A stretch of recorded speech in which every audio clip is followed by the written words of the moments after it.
Meus amigos, eu vou ser breve, mas eu prometi falar com vocês quando eu pudesse e eu tenho um enorme respeito por vocês, pelo meu público.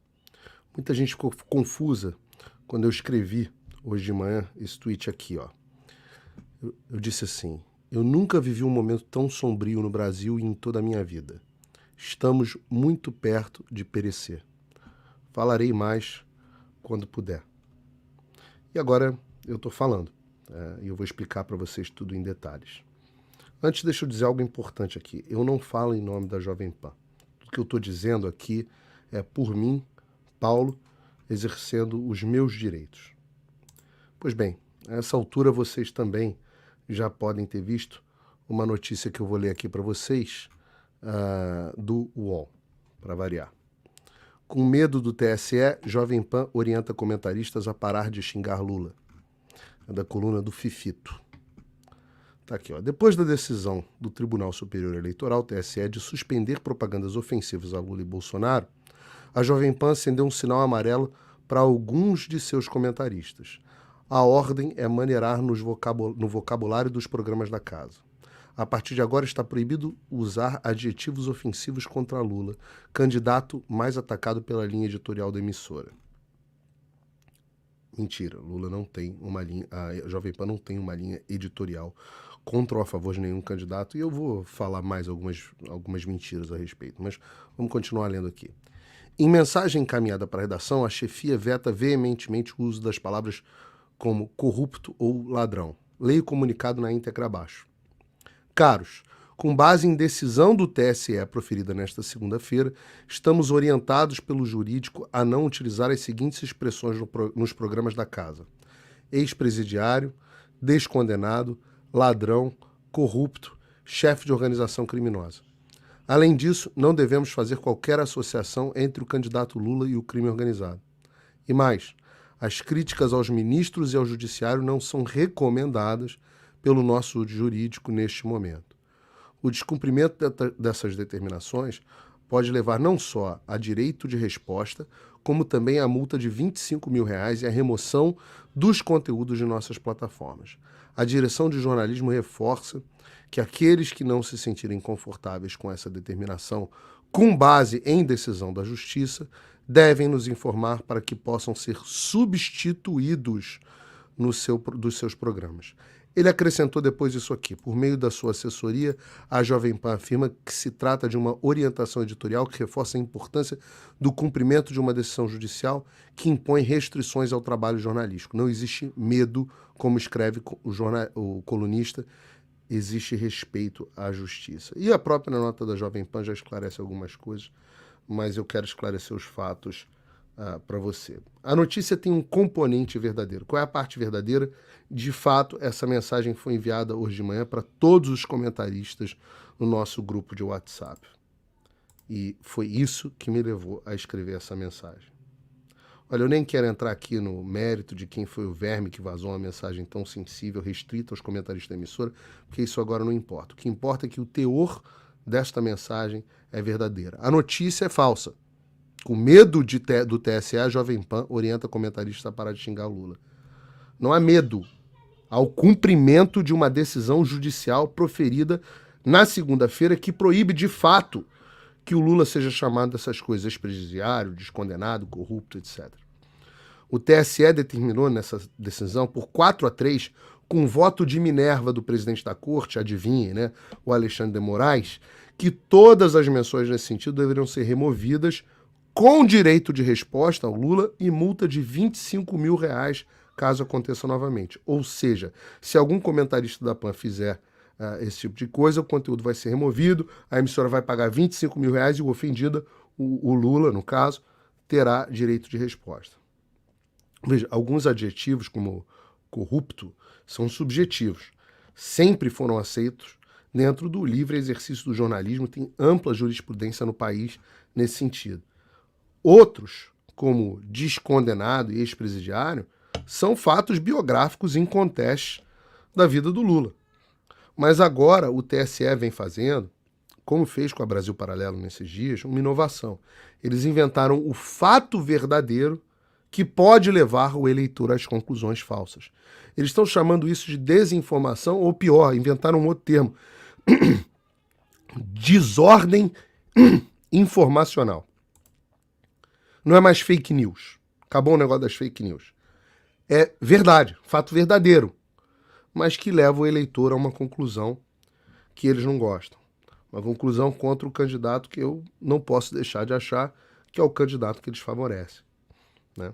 Não há nenhum tipo de decisão envolvendo, por exemplo, a Globo News ou a CNN Brasil. Eu sei que ninguém assiste o CNN Brasil, mas a Globo News, que é quem compete com a Jovem Pan, quando eles chamam o Bolsonaro de...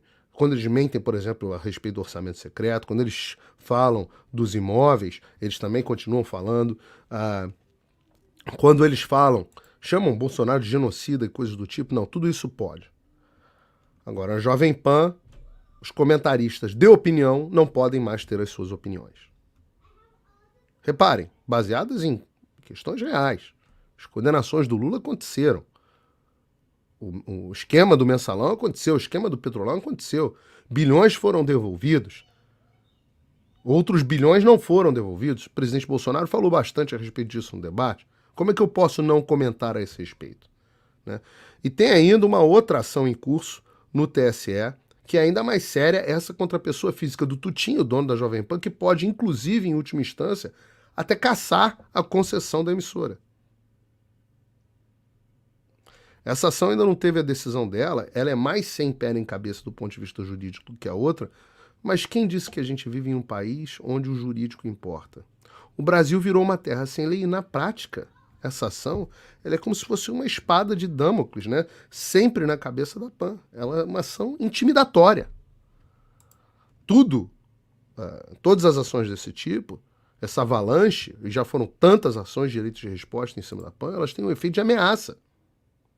E aí eu estou inferindo aqui, eu, Paulo, vem a recomendação do jurídico da PAN, e essa sim é uma recomendação, que não façamos críticas ao TSE e ao Judiciário. Ora, vejam, como é que se chama um regime em que a gente tem medo de criticar uma autoridade vigente? Um veículo de imprensa tem medo de criticar uma autoridade vigente. Como é que se chama isso?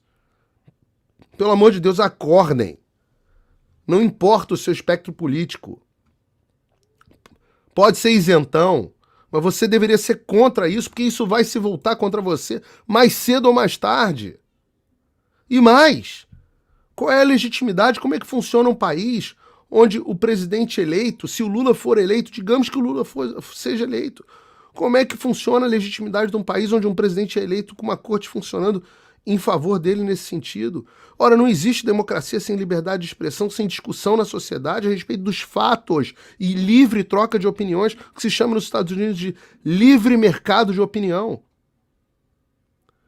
Veja, eu sempre tive uma política de tolerância zero contra qualquer interferência nos meus microfones pela Jovem Pan, vocês sabem disso. Quando tentaram interferir no meu microfone, foi um indivíduo, eu entrei em conflito com ele e saí da emissora. Mas dessa vez não se trata disso. A Jovem Pan é vítima nesse caso. O clima da direção é de revolta com a decisão. Eles gostariam que eu pudesse fazer os meus comentários, como faço, que levam o programa ao qual participo a ter se tornado líder de audiência no horário. Mas uma vez que foi decidido pelo judiciário, que alternativa que eles tinham? Desobedecer a decisão, por mais ilegal e absurda que ela seja? E aí? O conteúdo ia ser removido, a Jovem Pan ia ser multada, ia ter que dar direito de resposta e ainda ia dar argumento para um dia, quem sabe, derrubarem a emissora, tirarem a emissora do ar. Ou vocês têm dúvida de que eles iriam tão longe? E do meu lado, o que eu poderia fazer? Eu podia deixar a Jovem Pan de novo em protesto, mas a 10 dias da eleição, a quem que eu estaria servindo se eu deixasse de falar o que eu posso falar? Então eu optei por ficar, eu vou ficar. E eu vou falar o que eu puder falar. Mas saibam, a partir de hoje, os meus comentários na PAN não são mais livres. Graças aos ditadores do Brasil. Aos ditadores do Brasil. Vocês saibam que eu não posso mais comentar livremente o que eu penso. É esse o estado das coisas no Brasil. Eu, que nunca fiz acusações sem provas a ninguém, que procuro ser moderado nos meus adjetivos, hoje eu não posso falar tudo que eu falaria. Porque há um clima de medo e porque há decisão judicial. As duas coisas. Por isso que a reportagem é parcialmente correta, mas incompleta. E o que você que está me assistindo agora pode fazer? Em primeiro lugar, no dia 30, vote. Não vota no Bolsonaro, não. Vota contra isso. Porque se tem uma única pessoa que está se opondo... Esse pedido partiu da campanha do PT. Só para deixar claro. Isso é uma ação de conluio com um bando de advogados lá de um grupo qualquer, do PT, na campanha do PT, e de 4 dos 7, dos 7 que votaram nesse caso, ministros do TSE, que entendem que eles têm o direito de cercear a liberdade de imprensa.